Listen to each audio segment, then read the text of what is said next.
cinemanew.in.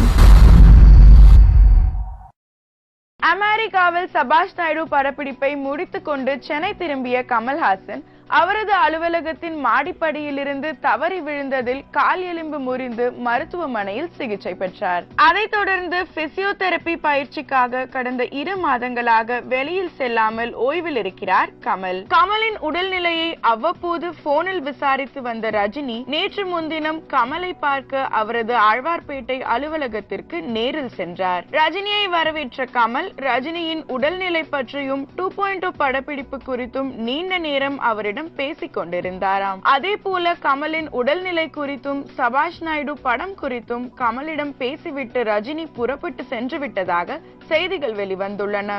ஆனால் இவை எல்லாவற்றையும் தாண்டி அவர்கள் வேறு சில விஷயங்கள் குறித்து விவாதித்ததாகவும் அதை பற்றிய விவரங்கள் இன்னும் சில நாட்களில் தெரிய வரும் என்றும் அவர்களுக்கு நெருங்கிய வட்டாரங்கள் தெரிவித்துள்ளன. மேலும் சினிமா செய்திகளை தொடர்பு கொள்ள லைக் மற்றும் சப்ஸ்கிரைப் செய்யவும்.